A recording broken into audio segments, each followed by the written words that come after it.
सबसे पहले आप सबका इस प्रेस वार्ता में आने के लिए बहुत बहुत धन्यवाद। आप सब जानते हैं कि कल देश भर में पहले चरण का मतदान संपन्न हुआ है, जिसमें बिहार की 4 लोकसभा सीटें भी थीं।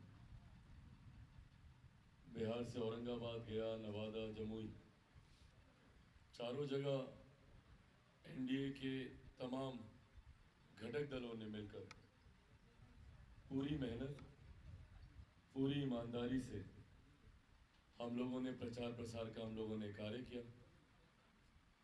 अपने मुद्दों को लेकर जनता के बीच गए और कल मतदान के बाद शाम से जिस तरीके से रुझान आने लगे हैं, स्वाभाविक है, हर दल का एक अपना फीडबैक लेने का एक सिस्टम होता है। अलग अलग माध्यम से, अलग अलग सोर्सेज के द्वारा जानकारी प्राप्त की जाती है कि किस बूथ पर क्या रहा, ओवरऑल सिनेरियो क्या रहा, विधानसभा वाइज कहाँ कहाँ पर हम लोग लीड करेंगे और अंतोगत्वा क्या परिणाम रहेगा। कल जो फीडबैक्स लिए गए हैं उसके आधार पर, और ये मैं सिर्फ इस गठबंधन का हिस्सा हूँ इसलिए कतई नहीं कह रहा, एक ऑनेस्ट फीडबैक के आधार पर मैं इस बात को कह रहा हूँ कि कल हम लोग 4 सीटें जिसमें मतदान हुआ है, 4 की 4 सीटें एनडीए के प्रत्याशियों की वहाँ से जीत हो रही है। उसमें कहीं कोई शंका नहीं है। ना सिर्फ 4 की 4 सीटें हम लोग जीतेंगे, बल्कि जीत का मार्जिन भी जो है वो भी बेहतर होने जा रहा है। इस बात का हम लोग को चिंता ज़रूर है कि जिस तरीके से बिहार में मत प्रतिशत थोड़ा सा पिछली बार के बनिस्बत कम हुआ है, इसके लिए आने वाले फेजेस में गठबंधन के घटक दलों को भी, हम सबको मिलकर भी ज़्यादा प्रयास करने की ज़रूरत है। मुझे लगता है बिहार की हर एक पार्टी को इसके लिए मिलकर अपना अपना प्रयास करने की ज़रूरत है। और आने वाले दिनों में मतदाताओं को कैसे और मोटिवेट किया जा सके मतदान केंद्र तक जाने के लिए, मैं मानता हूँ जितना ज़्यादा मत प्रतिशत होता है, लोकतंत्र हम लोग का उतना ज़्यादा मजबूत होता है। हर एक मत की एक अपनी अहमियत है और हम लोग के पास उदाहरण भी रहे जहाँ पे लोग एक एक वोट से चुनाव हारे हैं। तो ऐसे में एक एक मत कितना महत्वपूर्ण है, ये सबको समझना ज़रूरी है। उम्मीद करता हूँ कि आने वाले दिनों में चुनाव की गंभीरता को और गंभीर रूप से लेते हुए हर एक बिहारी अपने मत का इस्तेमाल हम लोग करेंगे। और जैसा मैंने कहा कि मत प्रतिशत बनिस्बत बाकी राज्यों के कम होने के बावजूद जिस तरीके से रुझान सामने आ रहे हैं और जिस तरीके से एनडीए के कैडर में उत्साह देखने को मिला, देखिए अब ये स्वाभाविक सी बात है, इसको कोई नकार नहीं सकता। आज की तारीख में भी प्रधानमंत्री जी के नाम पर, एनडीए गठबंधन के नाम पर लोगों में उत्साह है। कई ऐसे लाभार्थी हैं जो प्रधानमंत्री जी की गरीब जन कल्याण योजना से जिनको लाभ मिला है और वो आज भी पूरे समर्पण भाव से हमारे प्रधानमंत्री के प्रति, हमारी केंद्र सरकार के प्रति अपना विश्वास प्रकट करते हैं। एक बड़ी आबादी है देश की और जिसका श्रेय मैं मेरे प्रधानमंत्री, मेरे नेता आदरणीय रामविलास पासवान जी को देता हूँ।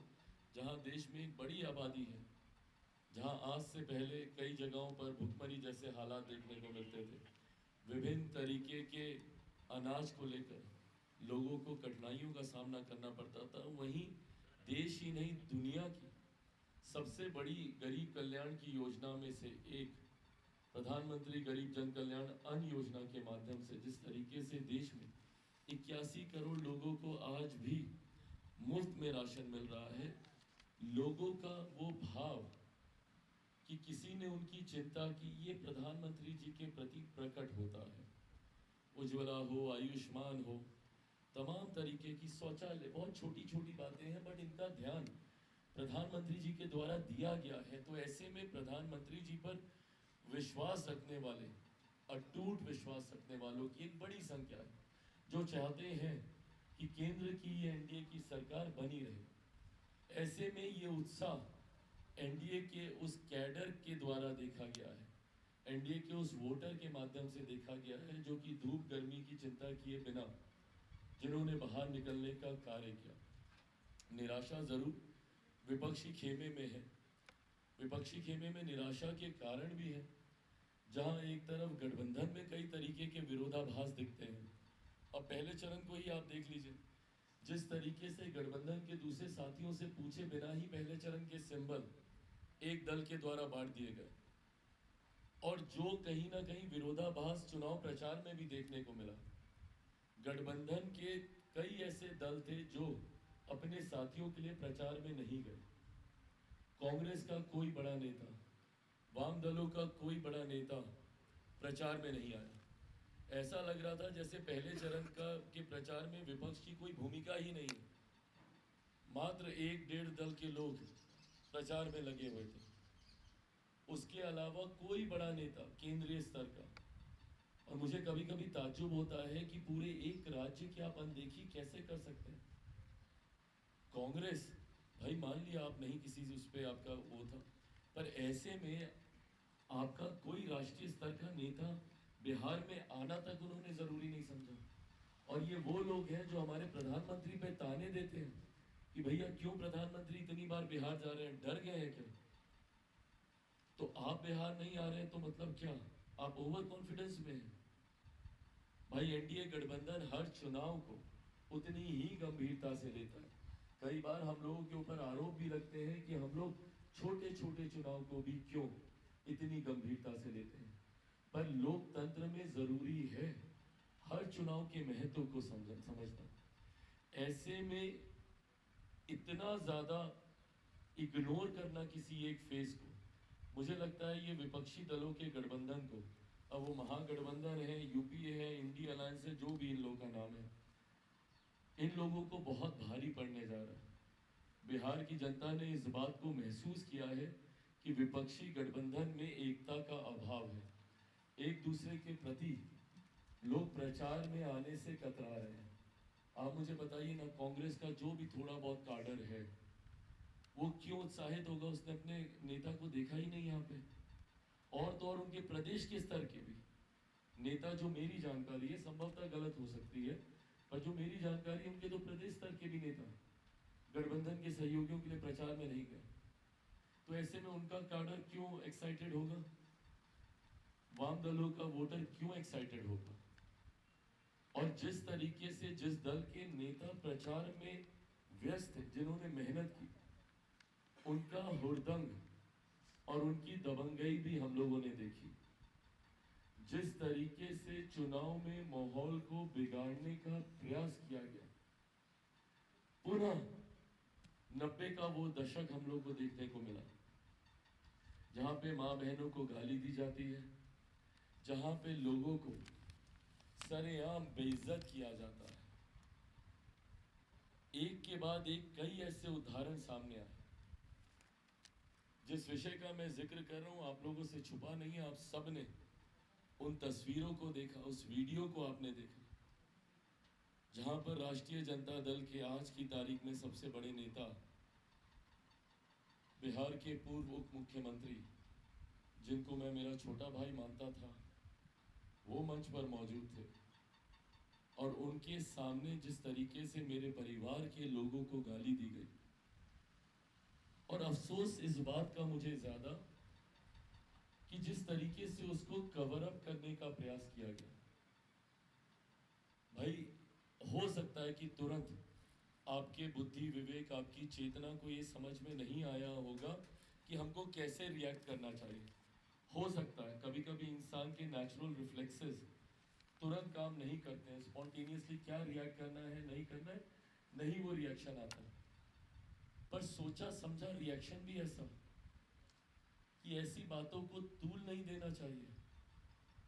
मुझे बताइए ना, कोई एक ऐसा स्वाभिमानी इंसान जो अपनी माँ बहन को गाली सुने, और वो खामोश रह जाए और उसको ये कहा जाए कि ये छोटी बात है, इसको तूल मत दो, कौन आदमी बर्दाश्त करेगा? मैं किसी के प्रति पर्सनल नहीं हो रहा, पर एक बार के लिए अपने आप को मेरी जगह पे रख के देखिए। जब आप ऐसे ऐसे शब्द जो हम लोग बोल नहीं सकते, जो बिना बीप के आप लोग अपने चैनल पे दिखा नहीं सकते, ये शब्द एक बार सोचिए, अगर आपके परिवार के बारे में कोई बोले, खून नहीं खोलेगा। उसके बावजूद मैं इतना मर्यादित होकर, इतना संयमित होकर अपनी बातों को रखने का प्रयास कर रहा हूं। पर हर किसी की एक सीमा होती है सहन शक्ति की। मैं जिस परिवार से आता हूं, मुझ में बहुत संयम है, बहुत धैर्य है। पर संयम और धैर्य की ऐसी भी परीक्षा ना ली जाए कि आपकी माँ बहन को आपके सामने बेइज्जत किया जाए और आपसे उम्मीद रखी जाए कि इन बातों को तूल ना दिया जाए। प्रतिक्रिया में कहा जाता है कि हमने सुना नहीं, लीपा पोती। सिंपल सा जवाब था इसका कि अगर ऐसा हुआ है, कड़ी कार्रवाई होगी। बर्दाश्त के काबिल नहीं है ये घटना। पर जिस तरीके से उसको कवर अप करने का प्रयास किया जा रहा था, साफ स्पष्ट हो रहा था कि आप कहीं ना कहीं दाढ़ी में कुछ, दाल में कुछ काला है, दाढ़ी में कोई ना कोई तिनका है जिसको आप छुपाने का प्रयास कर रहे हैं। आपको जस्टिफिकेशन देने की जरूरत क्यों पड़ रही है? और मैं बार बार मैं कहता हूं कि अगर मैं उस मंच पर होता और मेरे सामने ऐसी घटना घटती, राबड़ी देवी जी आज भी मेरी माँ है, मेरी बहनें हैं उस परिवार में।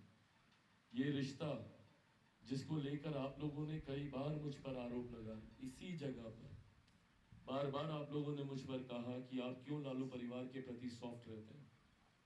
क्योंकि मैं जिस परिवार से आता हूँ, रिश्ते निभाने हम लोग को सिखाए जाते हैं। मैं जिस परिवार से आता हूँ, वहाँ पे रिश्तों की मर्यादाओं को बनाए रखना हम लोग को सिखाया जाता है। और मैंने हमेशा वही प्रयास किया। राजनीतिक मंच पे कड़े से कड़ा विरोध किया, पर कभी किसी के भी विषय में मैं व्यक्तिगत नहीं किया।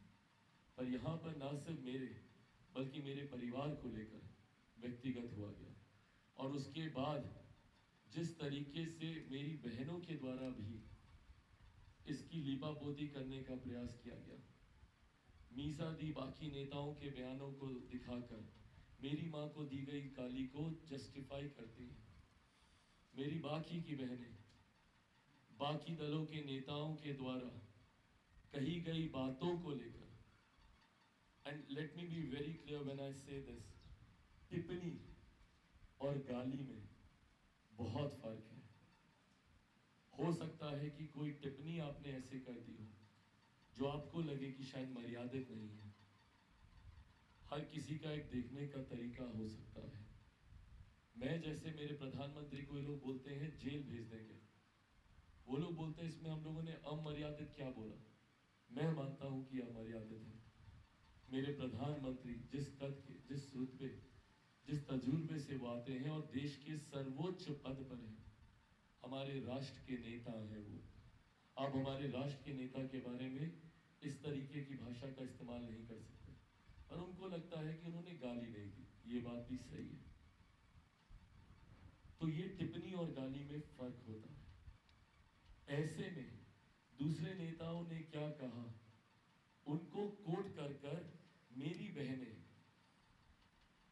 एक मां बहन के बारे में दी गई गालियों को जस्टिफाई कर रही हैं। मुझे नहीं पता ये किस तरीके की परंपरा को लालू परिवार के सदस्य अपनाने का कार्य कर रहे हैं। पर हाँ, इससे पुनः वो जंगल राज जरूर याद आता है जिसका अनुभव हम सब ने, हमारी पिछली पीढ़ी ने, 80 के दशक का जन्म लिया हुआ हर वो लड़का, हर वो लड़की, जिसमें से मैं भी एक हूँ, वो 90 के दौर को कभी भूल नहीं सकता, जहाँ पे ऐसे ही माँ बहन बेटियों को गाली दी जाती थी, जहाँ पर ऐसे ही सार्वजनिक तौर पर उन्हें अपमानित किया जाता था।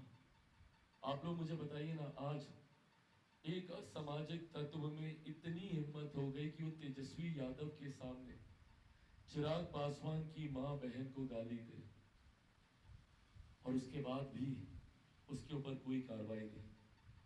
अब मुझे बताइए, उसका मनोबल नहीं बढ़ेगा? जब वो अपने गांव में जाएगा तो क्या उस गांव की महिलाओं के साथ वो अभद्र व्यवहार नहीं करेगा, क्योंकि जब चिराग पासवान के परिवार के बारे में बोलने से कुछ नहीं हुआ, तो वो तो गांव की गरीब महिलाएं हैं, उनके साथ तो गलत से गलत व्यवहार भी हो जाए, कौन कार्रवाई करेगा? आप ऐसी मानसिकता को बल देते हैं कवर अप करके, और ये राजद का कल्चर रहा है। इस तरीके से हुड़दंगियों को, दबंगइयों को इस तरीके से बढ़ावा देना इन लोगों का कल्चर रहा है। अफसोस होता है मुझे कि जब बिहार के एक युवा नेता, और मैं मानता हूँ एक बहुत गंभीरता से लेने की जरूरत है, बहुत बड़ी जिम्मेदारी है हम युवाओं पर। हमारे प्रदेश की एक बड़ी आबादी हमें अपना आदर्श मानती है। मेरे अपने कई ऐसे साथी हैं जो मुझे अपना आदर्श मानते हैं। तेजस्वी जी के भी कई ऐसे कैडर हैं जो उन्हें अपना आदर्श मानते हैं। क्या परंपरा रख रहे हैं हम उनके सामने, क्या एग्जाम्पल सेट कर रहे हैं? हमें ऐसे प्रेसिडेंट सेट करने की जरूरत है उन लोगों के सामने, ताकि भविष्य में कभी इस तरीके की घटना को अंजाम देने के बारे में वो लोग नहीं सोच पाए जो हमें अपना आदर्श मानते हैं। पर ऐसे में हम लोग की खामोशी, और लिटरल खामोशी थी, वो बोलते हैं मंच में भाषण दे रहे थे, झूठ बोलते हैं तेजस्वी। आप वो वीडियो देखिए, भाषण नहीं दे रहे थे वो मौका दे रहे थे उस व्यक्ति को अपनी बात समाप्त करने का। वो व्यक्ति मंच से उसने कनेक्ट बना के रखा हुआ था, वो मंच से कनेक्टेड था। वहां पर उनकी पार्टी के एक और नेता जो मौजूद थे, उनका नाम ले लेकर वो बात कर रहा था, भैया भैया बोलकर उनको संबोधित कर रहा था। वो भैया भी उनके सामने हाथ जोड़ रहे थे। तो वो व्यक्ति मंच से कनेक्टेड था, प्रत्याशी उनकी उस दिशा में देख रही थी। ये तमाम बातें वीडियो प्रमाणित करता, मैं कोई गलत नहीं बोल रहा हूँ, आप उसको रिमाइंड करके पॉज करके आप देखिए। ऐसे में बोलना कि हम भाषण दे रहे थे, कोई बोलती हैं कि भाई मंच पे शोर हल्ला गाना बज रहा था, कुछ नहीं था भाई, खामोशी थी। उस व्यक्ति की आवाज स्पष्ट सुनाई दे रही थी। तो ऐसे में खामोश रहकर हम मौन सहमति दे रहे हैं ऐसे असामाजिक तत्वों की मानसिकता को, जो बिहार में माँ बहन बेटियों के अपमान को जायज मानते हैं।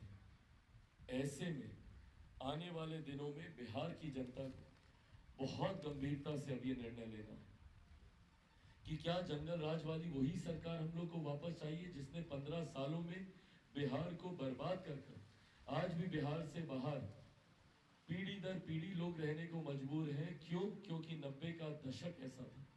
90 के दशक से पलायन किए हुए लोग दूसरे प्रदेशों में गए, वहीं पर उन्होंने नौकरी की, वहीं पे उन्होंने घर खरीदा, शादी की, बच्चे पैदा किए, और आज उसी प्रदेश के होके रह गए। उनकी 2-2, 3-3 पीढ़ियां उस प्रदेश में रह गई इन्हीं कारणों की वजह से, और आज वही आहट दोबारा सुनाई दे रही है। इस बात को अंडरलाइन कर लीजिए, राष्ट्रीय जनता दल के नेतृत्व वाली, इनके गठबंधन वाली कोई भी सरकार बिहार या किसी भी लोकसभा में इनके नेता अगर जीत कर जाते हैं, तो उस लोकसभा में वहां की मां बहन बेटी, गरीब वंचित दलित शोषित परिवार के लोगों का रहना असंभव हो जाएगा। एक और उदाहरण आप लोग के समक्ष में रखता हूं। जमुई की ये घटना है, महाराजगंज की ये घटना है, कल की ये घटना है। मैंने अपने सोशल मीडिया प्लेटफॉर्म पर इन वीडियोस को भी मैं साझा कर रहा हूँ। संभवतः आप लोगों के सामने भी ये जानकारी आई होगी। महाराजगंज जमुई में, जमुई विधानसभा के अंतर्गत, वहां पर बूथ नंबर 73 और 74 में श्री अमित कुमार भगत को राजद के नेता के द्वारा अमित कुमार भगत के परिवार की पिटाई की गई। क्यों? क्योंकि उन लोगों ने एनडीए के पक्ष में मतदान किया। वीडियो अगेन सेल्फ एक्सप्लेनेटरी है, उसमें वो बुजुर्ग आपको बताएंगे, वो महिला आपको बताएंगे कि किस तरीके से उनके साथ मार पिटाई राजद के नेताओं के द्वारा की गई, किस तरीके से उनके परिवार को जान से मारने की धमकी दी गई। इस बात पर कार्रवाई भी की जा रही है। पर आप लोगों के माध्यम से मैं बताना चाहता हूं, और ये एक जगह का उदाहरण नहीं है, ये इस उदाहरण को मैं कोट इसलिए कर रहा हूं because this comes with a proof. मेरे पास वीडियो है इसको प्रमाणित करने के लिए। बाकी जगहों के लिए मैं मौखिक बोलूंगा बट कोई प्रूफ नहीं है, क्योंकि वहां के लोगों ने मुझे बताया, और बिना प्रूफ के मैं नहीं चाहता कि मैं आप लोगों के समक्ष कोई बातें रखूं। धीरे धीरे जैसे वहां के भी प्रूफ्स हमारे सामने आएंगे, मैं वो भी बातें आप लोगों के साथ मैं साझा करूंगा।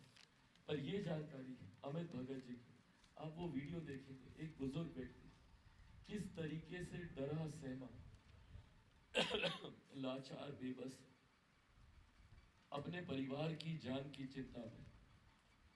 ये है हमारे नेता, ये है बिहार के दल जो बड़ी बड़ी बातें करते हैं, बेरोजगारी हटाएंगे, गरीबी हटाएंगे।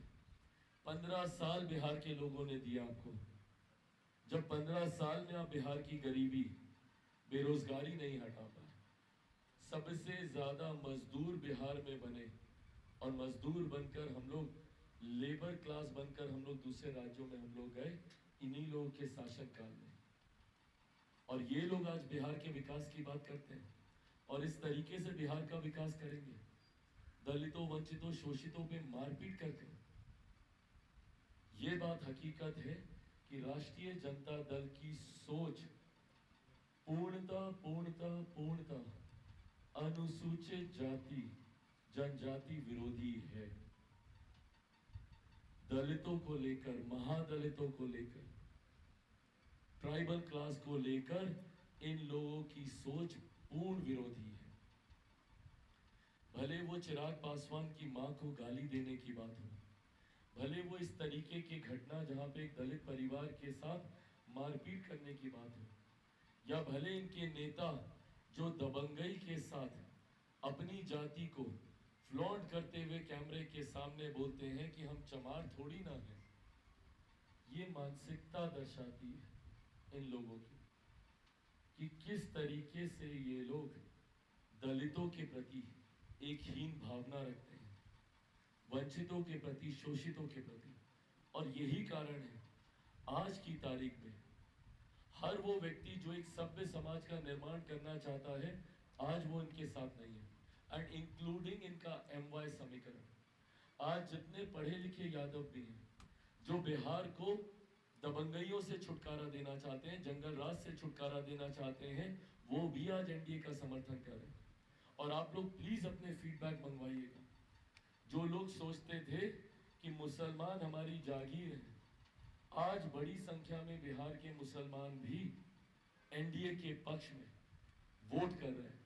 मैं खुद कई ऐसी लोकसभाओं के उदाहरण दे सकता हूं जहां पे हम लोगों ने पर्सनली इस चीज को मॉनिटर किया। जमुई उनमें से, जमुई में जिस तरीके से बड़ी संख्या इस बार मुसलमान आए, और मुसलमानों में आक्रोश है इस बात को लेकर कि भाई आप हमको अपनी जागीर समझते हैं, और बदले में जब हम लोगों को उचित रिप्रेजेंटेशन देना होता है तो आप नए नए प्रयोग करने में आप व्यस्त हो जाते हैं। वोट मांगेंगे हमारे नाम पर, और जब रिप्रेजेंटेशन की बात आएगी तो अपने घर परिवार तमाम और चीज़ों को प्राथमिकता देने का काम किया जाएगा। तो ऐसे में जहां राजद में गठबंधन के बीच दरारें हैं, इनके अपने आधार के बीच दरारें हैं, वहीं पहली बार से ज़्यादा मजबूत, पिछली बार हम लोग 3 दल थे, आज हम लोग 5 दल हैं, पहली बार से ज़्यादा मजबूत हम लोग का NDA गठबंधन हुआ है। इनका आधार टूटकर हम लोग के साथ आकर हम लोग को मजबूती दे रहा है। और एक बात पूरी तरीके से तय है कि अनुसूचित जाति जनजाति वो इस बात को समझ गया है कि भाई ये पूरी तरीके से हम लोग के विरोधी हैं, दलित विरोधी हैं।